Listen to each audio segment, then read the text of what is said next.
Hey G7, climate crisis is never gender neutral, and women and girls are the most affected by climate change effects. We are all fighting a global climate crisis. It impacts every single one of us, especially those who are vulnerable, including marginalized women and girls. We need for you to redirect financial flows away from fossil fuels and towards a more resilient and equitable future. We, the W7 advisors, thus call on the G7 to invest in gender transformative climate action, promote biodiversity, and empower women towards leadership and decision-making. Advocate that women have equal rights to own access and inherit land. Advocate that women have equal legal rights to have access in financial loan. And progressively eliminate inequalities in education, in the society, and in the healthcare system by 2030. Meet and surpass the annual 100 billion goal directed at low and middle income countries. Ensure that funding has an intersectional approach and accessible to feminist and women's rights organizations. Redress loss and damage with a strong gender lens. We also need for you to recognize that low and unpaid care work is systematically relevant for climate change adaptation and resilience plans. So, the G7 leaders, are you ready? It is time to deliver. It's time to deliver. So G7 leaders, are you ready? It's time to deliver.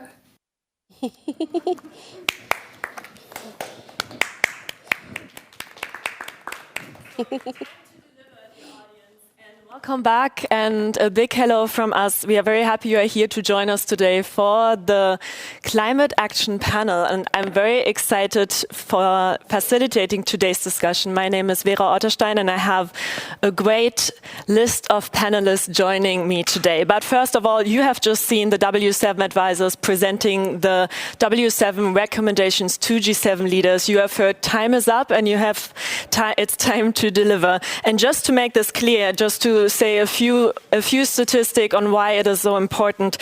When disasters strike, women are affected 14 times more often, are 14 times more likely to die.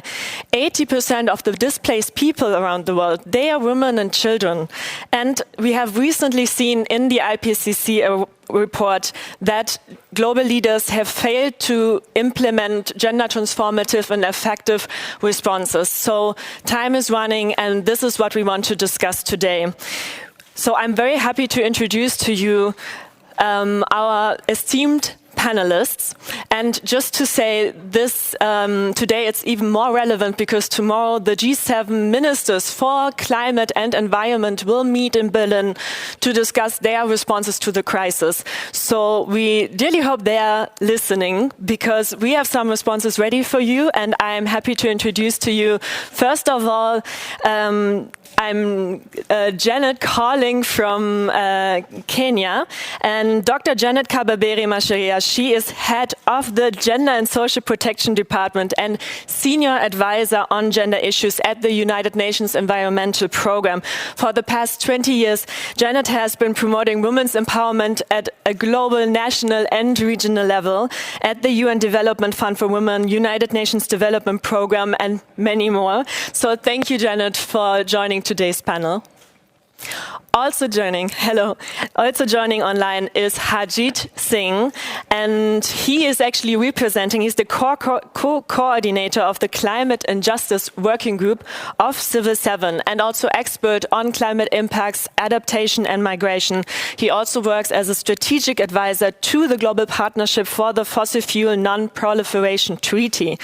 So, and in this role, he also led the Action Aid International Global Work on climate change until recently. And Harjit, what I also found very remarkable, you are also co-founder of Satit Sampada, a social enterprise that promotes sustainable and organic agriculture in India and beyond. So we are very looking forward to also hear about your experiences from that work. So good to have you here.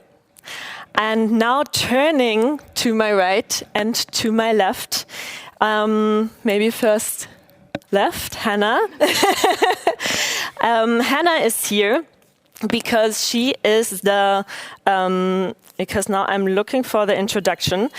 because Hannah is our U7 delegate, and also you are the working group chair of the climate group of the U7, correct? And you are not only that, you are a sustainable activist from South Africa. You are studying in Cape Town. And you are also the co-chair and co-founder, actually, of a big organization in South Africa. And because I now lost this page, can you follow up on your the organization here? The South African Youth for International Diplomacy. Thank you. So we are very happy to have you here, because you have not only joined this year's Y7 dialogue, but also last year's Y20 dialogue. And so it will be very interesting to hear your perspectives from the different processes and the youth perspective and how this intertwines with the gender perspective. And last but never the least, Martina, we are very happy to have you here. Maybe it will be a little surprising for you that Martina is on my right, because unfortunately State Secretary Jennifer Lee Morgan wasn't able to attend today. So we are very, very happy that Martina Rogato, our esteemed W7 advisor and working group chair for climate justice, is joining today's panel. And as you have just seen, together with Ruth Richardson, she is our climate action expert in W7. And she's not only that, but also sustainability advisor and founder of ESG Boutique and professor at LUMSA University of Rome. And she is co-founder and honorary president of Young Women Network in Italy, and was Sherpa and spokesperson of Women20 in Italy last year. So Martina, thank you so much for joining today. My pleasure. So enough of the talking. Let us now start with the first round of discussions. But before having said that, I also do my best to look at this little iPad, and we have our question list up. So please use the tool. I'm already seeing a lot of different questions, and I'm doing my best to integrate them into the discussion. So let us start with the first round. We have 3 rounds of questions for our dear panelists. So I would like to start with Janet. Janet, you in your role as head of the Gender and Safeguards Unit at UNEP, you are supporting your member states in integrating environmental policies into the development and investment planning, and you also provide tools and technologies that help the member states to implement an environmental sensitive policy. So what do you perceive as the main challenges from your work? Because you have the perspectives from the different member states and the different cultural and economic backgrounds that they come with. What do you perceive as the main challenge in integrating a gender perspective into these kind of technologies and tools? Thank you very much, and thank you very much for the invitation to come and participate in this panel. I'm very happy about being part of it. We can look at the challenges at 2 levels. At the level of UNEP's challenge, which is not just UNEP alone, because you can see that this is quite the story around other UN agencies. And this is the lack of understanding as well as a lack of capacity to understand that a little extra investment in gender equality and women's empowerment approaches would make investments in environmental sustainability more durable and equitable. And again, the advisors to W7 also pointed this out. So we do actually need a strong and firm mandate from the member states to work on gender transformative actions in environment and climate change. Of course, we do have the Paris Agreement and other agreements, but then again, there's no specific obligation to invest and plan. Thank you, Janet. And I mean, hearing this what Janet just says, Hannah, you have this perspective from coming from this youth activism and coming from the U7 dialogue in particular.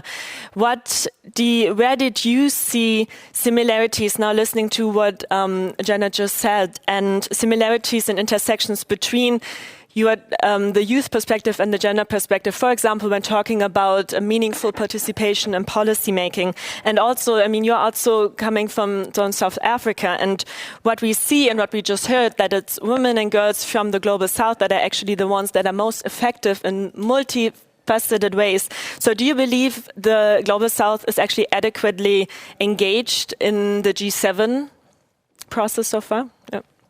Thank you for the questions, Vera, and thank you for inviting me. It's a real honor to represent my Y7 colleagues and my country, South Africa. So to answer your first question, I think that women and youth face very similar issues when it comes to barriers to being part of high-level negotiations. So it's often young people and women that are working on the ground, starting social movements, whether it be around climate change or social issues. But if you just have a look at our G7 leaders, our heads of state, all of them are men. Most of them are white and most of them are relatively old. And so even though we are here today at the Women7 and last week I attended the Youth 7, and that's really amazing, I have to ask myself, how far do our recommendations go if they're landing on the laps of old white men? And then to answer your second question, my main motivation for working in the sustainability field is the reality that Africa has contributed the least to climate change, but is going to be most impacted by its effects. And this justice issue is not taken into account enough in the G7 dialogues, and the accountability is lacking as well. So in previous years with the Y7, countries have been invited, additional countries have been invited as observers. So they merely would sit in the conversations and they were not allowed to give input or vote. But I'm happy to say that the German organizing team was much more progressive and inclusive. So there were 4 additional countries, South Africa, Senegal, Ukraine and Indonesia were invited as partner countries. And that's important because we were given equal access to contribute towards the conversation. And we were also allowed to vote on the policy recommendations at the end of the dialogue. So although the process, the progress is slow, it is definitely starting to happen. Thank you, Hannah. So you're talking about the justice issue, that it's women and girls that are actually the contributed to least to the problems are the ones that are the most affected, but that in the role within the G7, of course, there is a big legitimacy gap, and it is an exclusive club. So what you are saying now, including partner countries and making their voices heard, is already at least a first step into going into this direction. And it would be very interesting to hear, Hajit, you have been part of the Civil 7 process and also led the Climate Action Working Group there.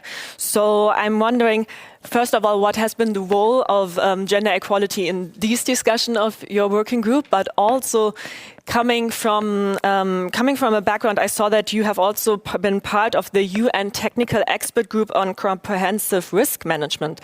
And we have just talked about the risks and the likelihood of women and young children to die are more likely to die because of the climate crisis. So what are the challenges and why is it so difficult to include these perspectives in, for example, risk management?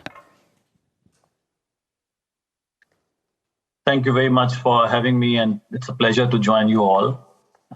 So as Civil 7, we had various working groups. We had 5 working groups, and efforts have been made across the board to integrate gender equality and intersectionality. And if I speak of climate, it was very clearly highlighted how climate change disproportionately affects indigenous people, women, children, small-scale farmers, fisher folks, as well as people who are on the move or in fragile context. And the discussions, while developing the communique, as I said, even beyond climate change aspect, the injustices have been highlighted, which are caused by multiple crises. And we know that these crises are not gender blind, as women and girls across the board are particularly affected. And we also, in the communique, we demand socially and gender just and holistic policies, as well as the rapid redirection of financial flows from fossil fuels, as we also heard earlier. But at the same time, the communique does talk about the leadership and meaningful participation of women, LGBTQIA, indigenous people, local communities, and vulnerable populations. Now, when it comes to the intersectional approach under the UN, we know that it has not been a priority because of structural reasons. And but at the same time, in the last few years, we have seen things changing. as the constituency groups representing those vulnerable populations and sections of the society, they have been way more assertive than ever. And we have seen women's rights groups in particular have worked really hard in the last few years to make themselves heard in that space. And I can speak that, highlight that, for example, Paris Agreement includes language on gender equality and empowerment of women. Similarly, what we could manage to get in 2014 was a work program on gender, which then evolved into a full-fledged work program on gender in 2019 and also gender action plan. Now, this has not been easy, knowing that 200 countries, their governments and societies come from a very different context. But concretely speaking, if you look at whether it's leading to change on ground, I would say yes, there is progress. For example, there was a recent review of Green Climate Fund. It found that 95% of the approved projects have provided gender assessments, and out of which about 90% have been able to even provide gender action plans. So, the pressure that was created at the UN level is beginning to kind of convert into real financing, real support. And about 80% of projects also provide gender disaggregated indicators. So we are making progress. So the pressure at the UN system level is beginning to translate into some actions. But of course, we have a long way to go because the need is massive. The inequality that exists is huge. But yes, the efforts that we are making, and particularly the women's rights constituency, gender constituency, that has started seeing some fruits of action.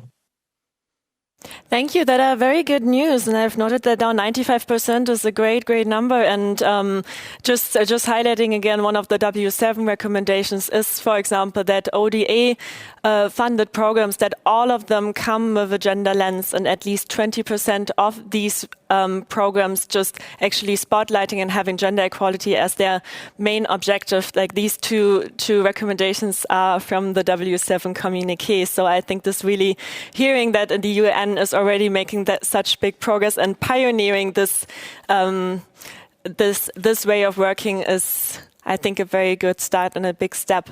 It would be interesting to hear now from a little different perspective, because as I just said, Martina, she is not only very an activist in, you're not only at a university, you're not only working at this big organization, NGO, but you are also a sustainability advisor, and you work with companies to help them integrate the ESG standards and help them integrate gender perspectives into their ways of working. So I would be very interesting now, kind of going from this policy making to this level. What are your experiences, and why is it so challenging to convey this message? Thank you so much, Vera, and thanks to the W7 presidency for this invitation. It's an honor representing Italy and also the W7 working group on climate justice. And we are a very diverse team coming from different countries beyond the G7-1. And for this, thanks to the W7 presidency for this choice. Usually from a private sector point of view, when we imagine ESG, we are very focused on the E of environment rather than to the other aspects. So usually companies do not consider sustainability ESG as a strategical integrated approach with environmental issues, but also human rights impacts and economical impacts. Or when we are focused on S of social, we are more focused on charities and philanthropic initiative rather than human rights. So it's very important, I think, to stress the accent on the importance of developing an integrated approach. Mm-hmm. That means mapping human rights impacts along the value chain of a company, also including an intersectional and gender approach. Because diversity, first of all, means women's rights and do not discriminate people because of gender, sexual orientation, identity, and so on. So it's a very human rights issue and should stay inside the S. Things are changing a lot, especially in the last 2 years, because companies are becoming year by year more aware. European Union, for example, is pushing a lot with mandatory regulations and directive on it. But we need to spread awareness, and we need also to improve, as SDGs used to say, partnership among different stakeholders to really create something very more impactful and inclusive. Thanks. Thank you, Martina. I think it's very important to hear also this perspective, because when we talk about policy making and the ways the policies affect the way the economy is built, and of course we are always talking about not only improving the system, but also rebuilding the system. I think it's very important to hear how the corporate side is trying to make little steps, and it's more important to have someone like you explaining and conveying and making the connection to the civil society movements. But for the second round, and I think this fits very well, we actually want to talk about the ingredients. When we say things like gender transformative climate action planning, I mean, that sounds very technical, but we want to, in the second round, really make it clear what does it mean to have gender transformative programming, or to have gender sensitive programming, or how to actually develop a policy making that includes different perspectives. And I'm now looking again to the logo and the colorful sparks to have rainbow policy making. Like what is, I'm not sure, Harjeet and Janet, if you have listened to the previous panel, but my colleague Juliana just said how we always talk about including different voices, perspectives in terms of different colors into policy making. So it would be interesting to hear what your experience has been there. So in Harjeet, I now go again to you, because when we talk about the different ingredients, and you,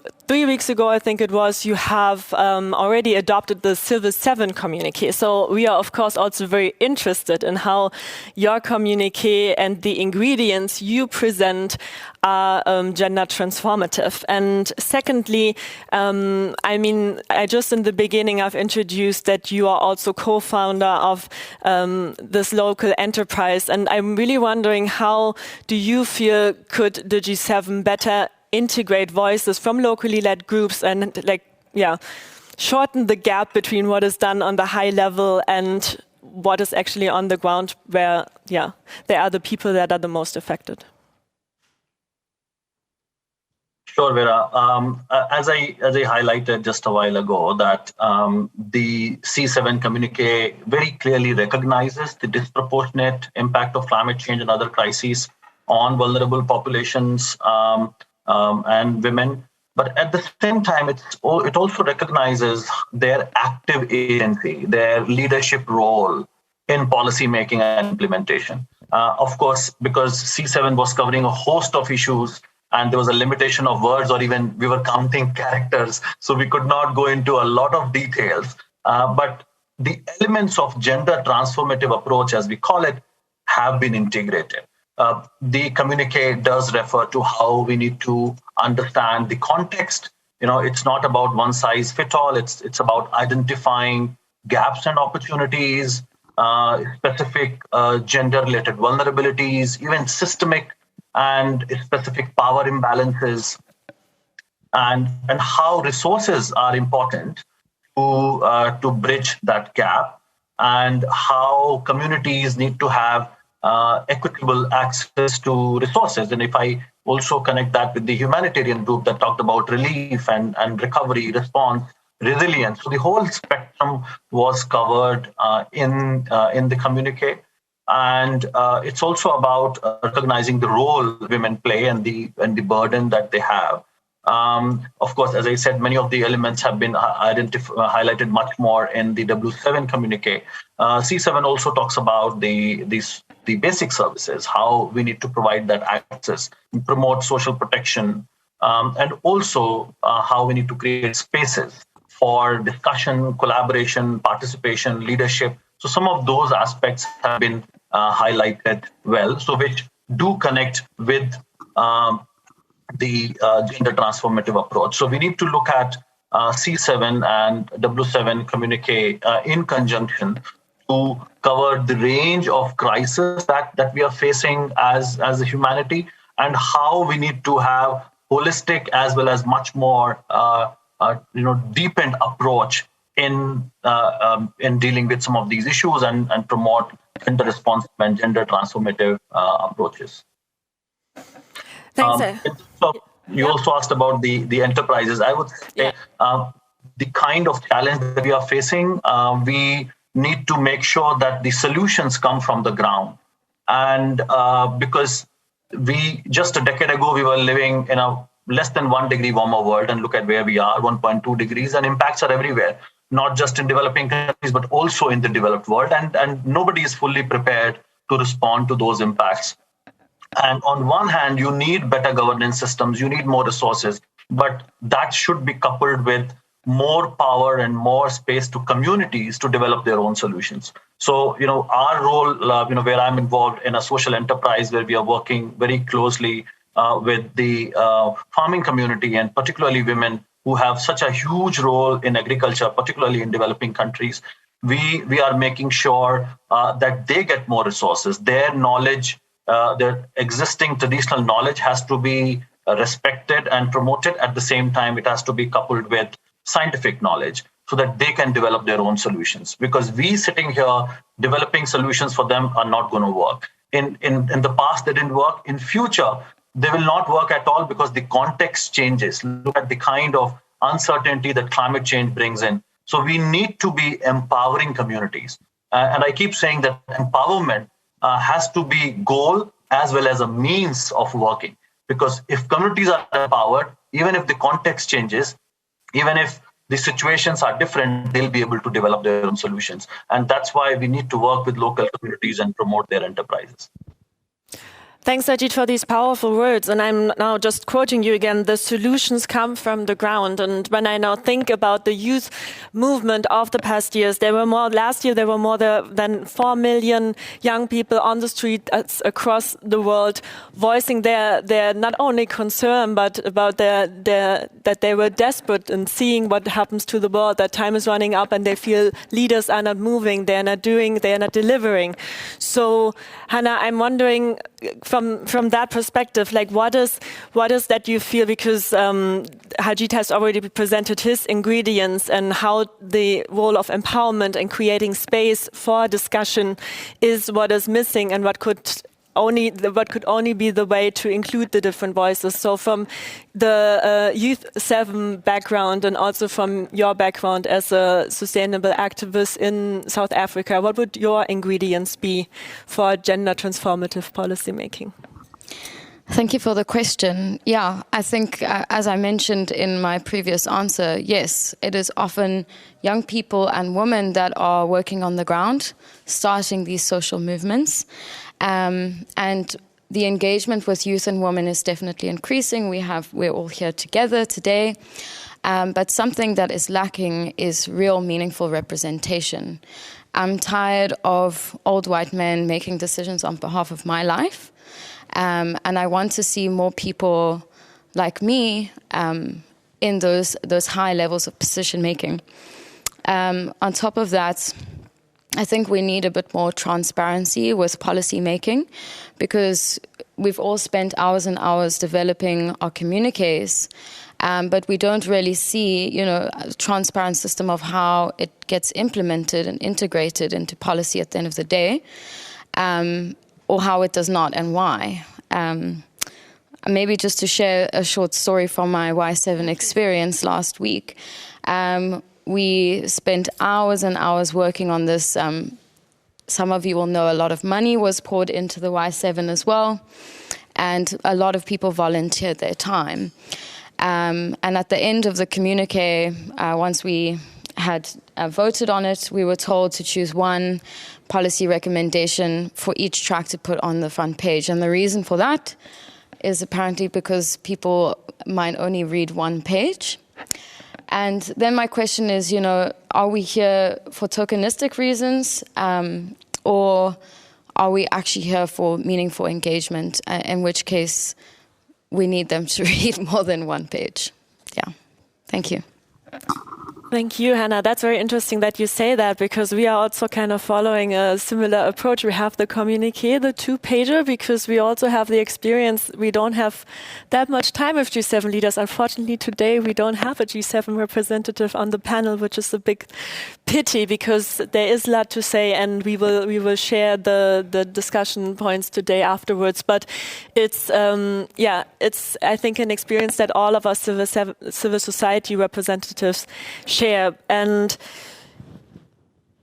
coming from that, Janet, I have still a couple of questions, because I still would like to hear also your kind of perspective of what Hajit has said in the first round, how there's lots of progress in the United Nations in terms of spotlighting gender equality in different programs, and that way, like, meaningful in integrating gender perspectives in the programming, and maybe not only looking at gender equality at one point of time as it's done earlier, when gender equality is just maybe like a picture that you just quickly talk about. So I'm wondering, it would be very interesting to get some concrete examples, like what are best practices from your work that at the United Nations Environmental Programme, and how do you think, so now talking to G7 leaders, what are like the lessons learned that you would ask them to integrate into their policy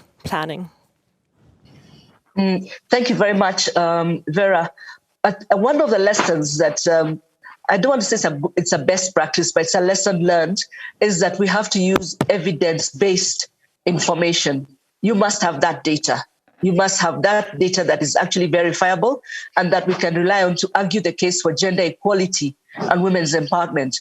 And not just at looking at women as agents of change, because that will actually just fade off, but we are looking at that kind of information to ensure that we have women and men, boys and girls, all levels, be part of the decision-making structures to determine the best way to address environmental challenges. And Hannah has mentioned that really the youth have to be at the decision-making table. So we're saying we need that evidence to really come and push forward to put us on the decision-making tables. Again, we have to shift gender norms in sectors traditionally seen as men's sphere. Otherwise, we are going to lose our momentum and the opportunities to drive change. So really have to start having that mind shift in terms of looking at what is traditionally female, what is traditionally male, so that we can be able to drive some change. Again, we've seen different places, different organizations, agencies, civil society members who are coming up with innovative solutions to the crisis. From our end, from UNEP, we have a project in Asia Pacific, which is together with UN Women and is funded by the government of Sweden. And through this project, we're advancing women's leadership in the energy transition. And we have supported more than 40 women-led enterprises to run renewable energy businesses and increase productivity, income, while securing towards climate resilient livelihoods. And we've seen evidence, it's an example of where climate change mitigation adaptation goes hand in hand with gender equality in the heart of action. So we're saying, let us look for those good practices and then let's escalate them and have them amplified at different levels. Thank you, Janet. And I think I'm really interested then in the next round when I would ask you for this one thing you would put in the G7 communiqué, because it's exactly these kind of concrete examples and initiatives, I think, that need to enter the G7. But Martina, you have now listened to the different ingredients that have been presented by Janet, Hajit, and Hannah, but also the barriers and challenges we have seen in putting these ingredients into G7 policymaking. So my first question would be, what has been your experience from the past years? Because, you have already engaged with G7 leaders in the last year in Women20, but also you have been engaged in other G7 and Women7 processes. what is your advice? Like, what is the most effective way of convincing G7 leaders? And my second one would be, of course, from the Women7 communique and from the discussions that you have with other Women7 advisors. What did you find the most maybe surprising or the most important ingredient for gender transformative policymaking? Thank you so much for this challenging question. I think the main answer is to create a solid dialogue. This was the ingredient of last Women 20 presidency in Italy, and I had the chance of following also the UK W7 last year. So maintain a constant dialogue with institutions, try to support them in creating the most impactful content, being also as a civil society representative, very diverse. I mean, we should be able every year to engage associations, academias that are very diverse, representative of different point of views and different intersector experiences. And we need to share with the G7 data, the need of intersectional and gender data, but also the few researchers that we have on impact are a very good way to invite them to listen to us. And I think also the role of companies is very important. We should engage them because diversity now seems to be an hype, a trend. Instead, we need very solid, very impactful policies with the grievance mechanism, human rights and diversity assessment, and we should I think we should include company as part of the solution for pushing the G7 or the G20 on these gender transformative actions.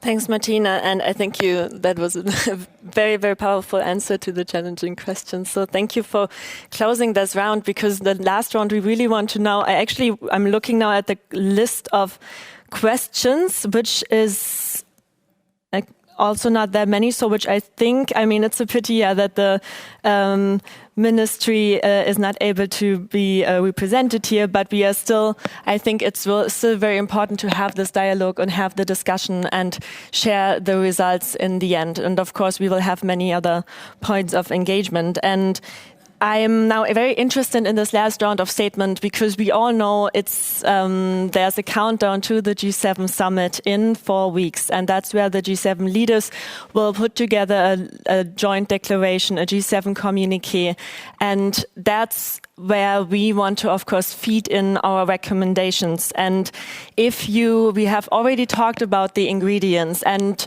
Hannah has already said how it's important to, if you engage with G7 leaders, to reduce down the points you have on actually just a page, because in the end, if we are honest, we just mostly have a minute of important people's attention.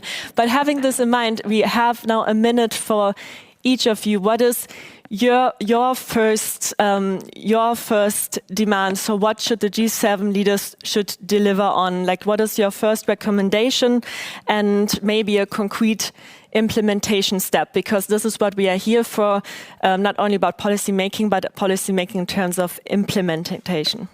And I would ask now to Janet to answer first. What is your number one topic to include in the G7 communique?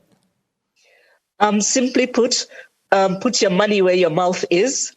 So what the recommendation would be actual political and financial commitments towards enhancing the meaningful inclusion of women and women's empowerment, gender equality perspectives in environmental matters, not just recommendations or advice, actual commitments.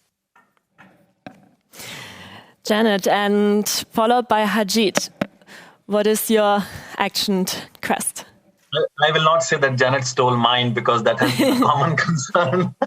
So I would say G7 leaders must meet their commitments and demonstrate leadership and go beyond words, or walk the talk.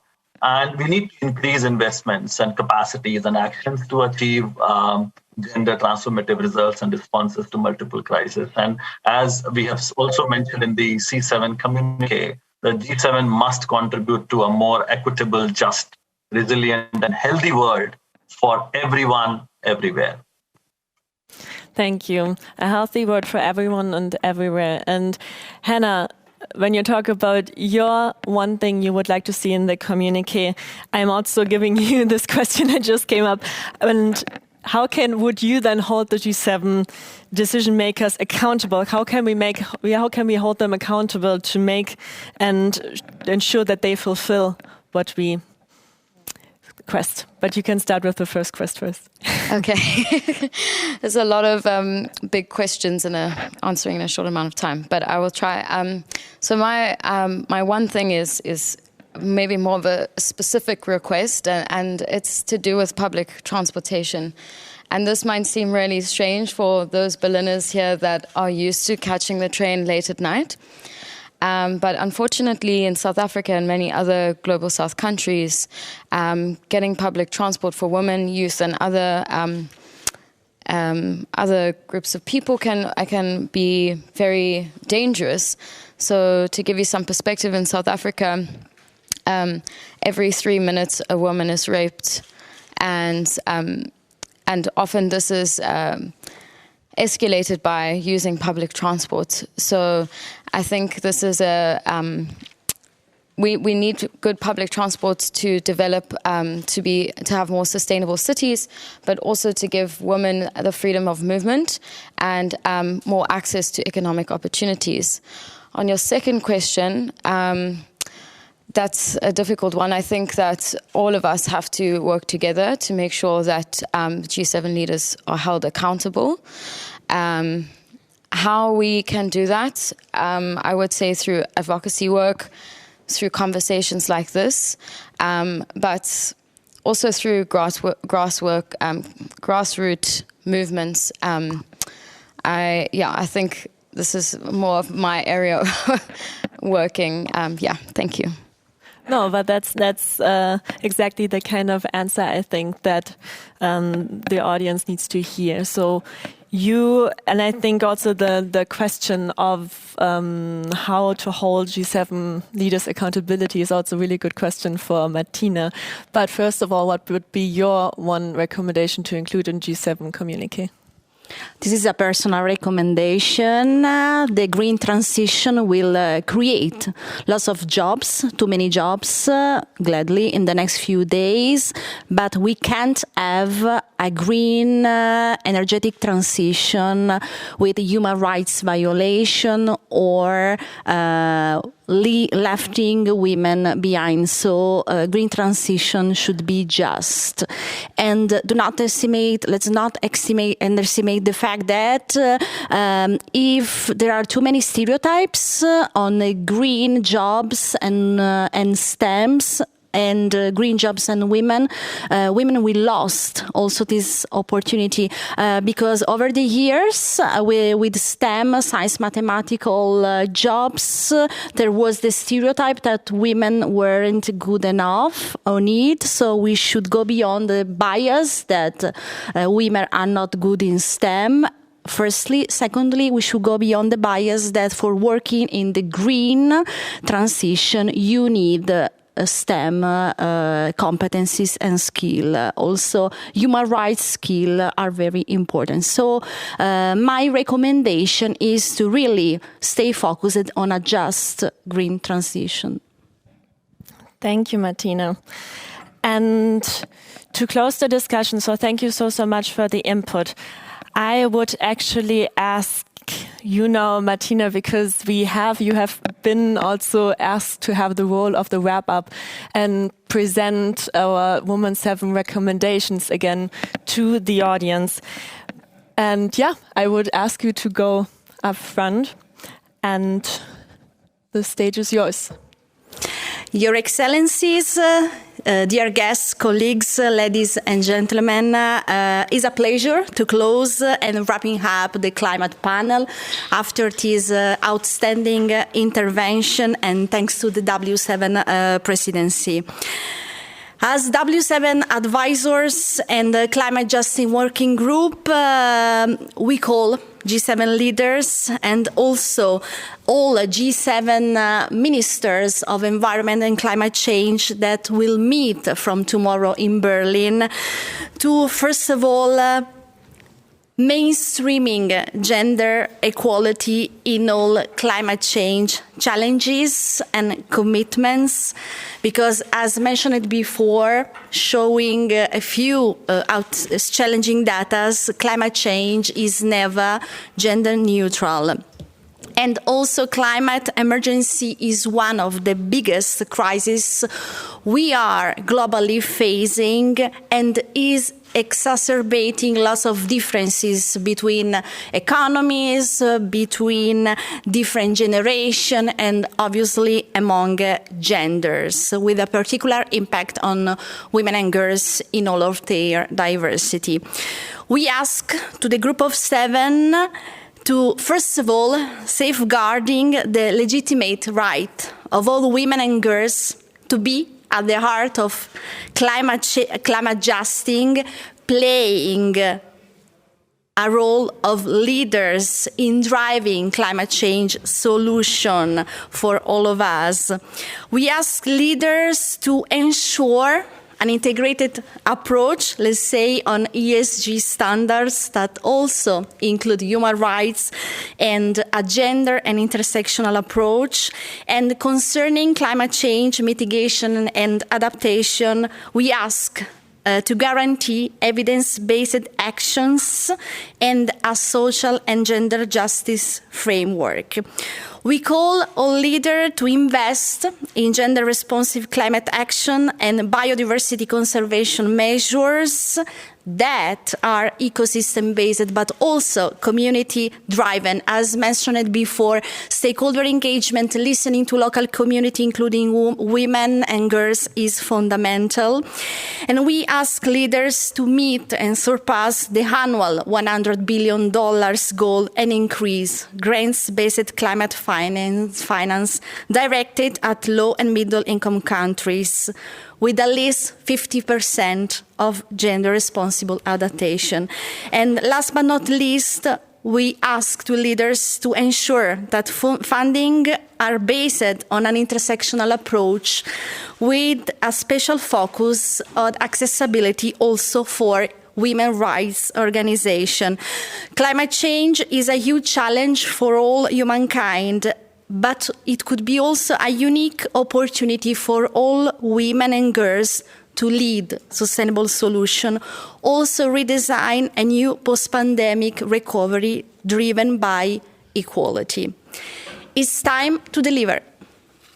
It's time to deliver, Martina. Thank you so much, Janet, and thank you so much, Harjeet, for joining us virtually. I know it's much more difficult to follow and to engage and react if you're joining digitally, but thank you so much for being there. And thank you, Hannah. We are so happy that you are still here after the Women7 Summit last week. And thank you, Martina. And thank you to the audience. And we are now looking to G7 leaders. We are looking to tomorrow's G7 ministers meeting, and it's time to deliver. You have heard the ingredients. So time is up. We are awaiting a meaningful response. Thank you.